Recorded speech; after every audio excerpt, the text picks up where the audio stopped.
Ada pertanyaan seperti ini, Pak Pendeta, saya mau bertanya, apakah kondisi dari seseorang yang meninggal karena terkena musibah, kecelakaan, atau seperti pada pandemi saat ini dapat dikatakan sebagai sebuah hukuman?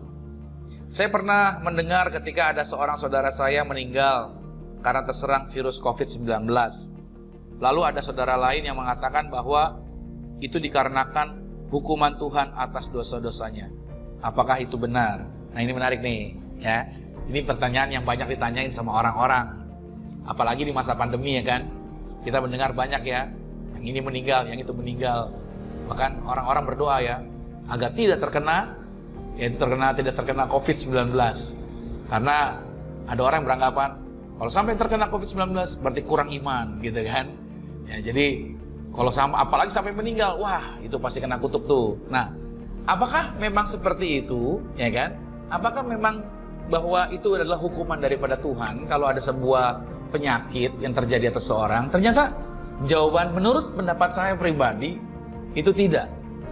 Bahkan jujur ya, itu nggak benar itu menanamkan dalam pikiran kita bahwa orang gara-gara suatu masalah meninggal, lantas kita langsung menarik sebuah kesimpulan itu berarti suatu hukuman terjadi atas dia. Nah, itu fitnah besar dan itu bisa memfitnah Tuhan bahkan. Tuhan itu kok, saudara, sekejam itu ya. Oh, Tuhan bisa kejam begitu ya. Jadi kalau Tuhan udah kesel, hayar gitu ya. Apakah Tuhan seperti itu? Wah, saya kira Tuhan nggak begitu ya. Saya yakin bahwa Tuhan yang saya sembah itu keren. Tuhan yang saya sembah itu asik. Tuhan yang saya sembah itu tidak bikin saya ketakutan. Tuhan yang saya sembah itu Tuhan yang benar-benar bikin saya tenang setiap hari. Nah, saudara, lihat baik-baik. Tuhan itu nggak sedikit-sedikit menghukum. Saya jumpai di dalam tulisan-tulisan yang saya baca, di sana dikatakan bahwa Tuhan juga membahas mengenai ini. Karena apa yang ditanyakan tadi ini, itu juga ditanyakan. Karena ada orang yang datang sama Yesus. Mereka tiba-tiba datang rame-rame, lalu ngobrol, kasih tahu sama Yesus bahwa mereka menjumpai ada orang-orang di Galilea yang mengalami kemalangan, di mana mereka dibunuh oleh Pilatus dan darahnya dicampurkan dengan darah korban yang dipersembahkan oleh Pilatus ini. Dan sepertinya orang-orang yang datang sama Yesus ini rame-rame ngasih tahu situasi ini. Mereka bukan hanya datang untuk membawa kabar berita, tetapi mereka juga mempertanyakan orang-orang yang mati itu nasibnya mereka. Apakah musibah dan kemalangan yang mereka alami itu merupakan karena dosa mereka atau bukan? Nah, jadi pertanyaan ini cocok nih, karena di Alkitab ada. Karena ada orang-orang Galilea yang dibunuh sama Pilatus. Nah, ini mereka mengalami kemalangan nih, gitu lah. Nah, kenapa saya mengatakan seperti itu? Karena Tuhan Yesus menjawab laporan mereka begini. Ini jawaban Yesus. Sangkamu orang-orang Galilea ini lebih besar dosanya daripada dosa semua orang Galilea yang lain karena mereka mengalami nasib itu? Dan Yesus dengan tegas mengatakan, enggak, tidak. Kataku kepadamu, tetapi jikalau kamu tidak bertobat, kamu semua akan binasa atas cara demikian. Nah, dengan tegas Tuhan Yesus mengatakan tidak. Bahkan Tuhan Yesus kembali mempertegas dengan mengutip sebuah kisah. Kisah di Alkitab yang itu di mana ada 18 orang yang mati tertimpa tembok Siloam. Nah, Yesus berkata begini, atau sangkamu ke-18 orang yang mati ditimpa menara dekat Siloam lebih besar kesalahannya daripada kesalahan semua orang lain yang diam di Yerusalem? Jawaban Yesus sekali lagi, tidak, kataku kepadamu. Tetapi jikalau kamu tidak bertobat, kamu semua akan binasa atas cara demikian. Dalam hal ini, Tuhan Yesus sedang mengambil kesempatan untuk membebaskan pikiran para pendengarnya dari gagasan bahwa kecelakaan harus dianggap sebagai suatu hukuman. Nah, cerita ini dicatat dalam Lukas pada pasal 13 ayat 1-5. Nanti Bapak Ibu bisa baca kisah itu. Nah, tetapi jikalau kamu, dikatakan begini, yang menarik nih. Karena ada orang bertanya, oke, dalam ayat itu juga dikatakan, tetapi jikalau kamu tidak bertobat, semua akan binasa dengan cara demikian. Apa maksudnya? Nah, di ayat itu dibilang, kalau kamu nggak bertobat, kamu akan binasa dengan cara demikian. Nah, Ini menjadi bahan yang menarik ketika saya baca, ketika saya merenungkannya, saya mendapati bahwa sebelumnya kan Tuhan Yesus mengatakan bahwa ada orang Galilea yang dibunuh. Dan juga ada 18 orang yang tertimpa tembok Yerusalem. Tembok Siloam. Itu mengalami hal itu bukan karena dosa mereka. Lalu sekarang si penanya justru dikatakan akan menerima nasib yang sama kalau tidak bertobat. Nah, ini menarik. Maksudnya apa nih?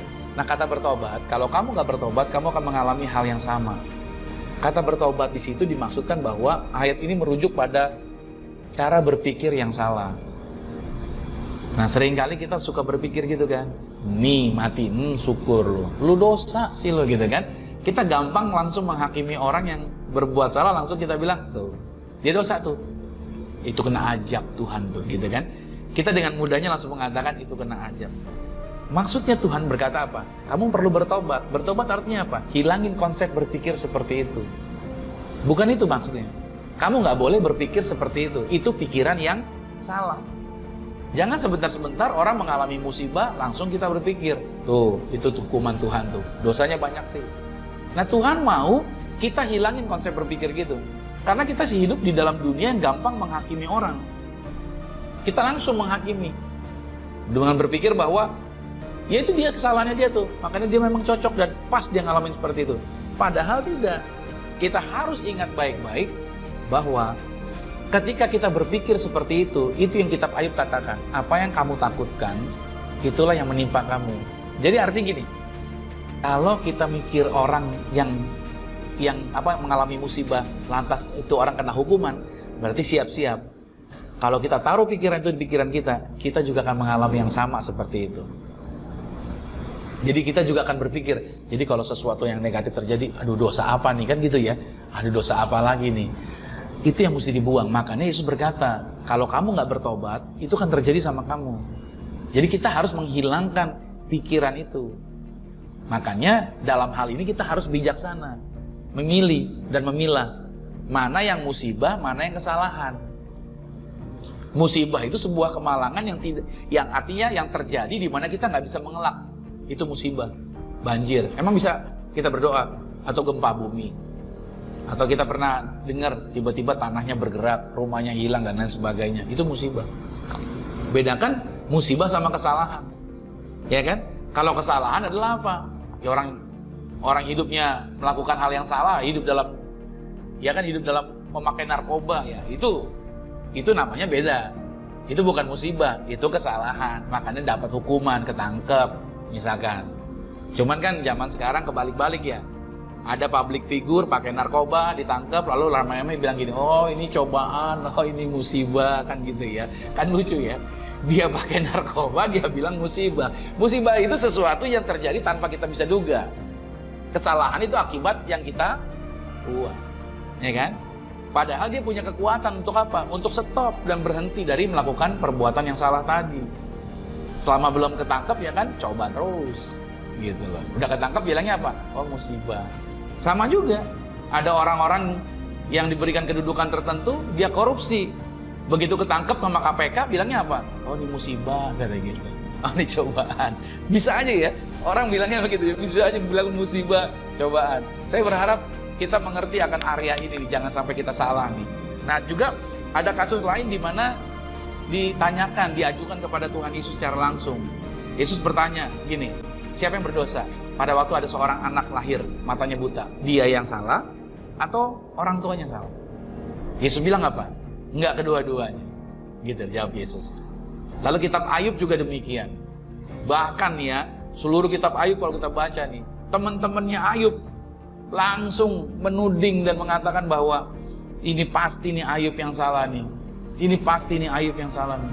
Mereka memiliki konsep yang tadi, yang tidak bertobat konsep berpikirannya. Makanya Ayub pada akhir penderitaan itu, Ayub berdoa. Ayub diminta sama Tuhan untuk apa? Doakan teman-temannya. Bahkan teman-temannya juga harus minta maaf sama Ayub.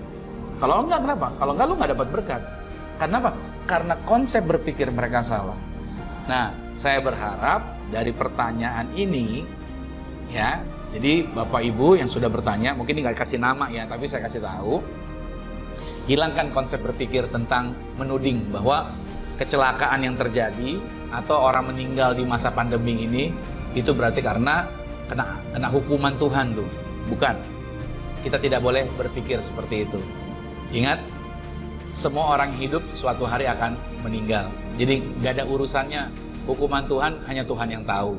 Jadi bukan urusan kita yang menentukan bahwa si A dihukum atau tidak, si ini dihukum atau tidak. Itu kembali lagi sama Tuhan.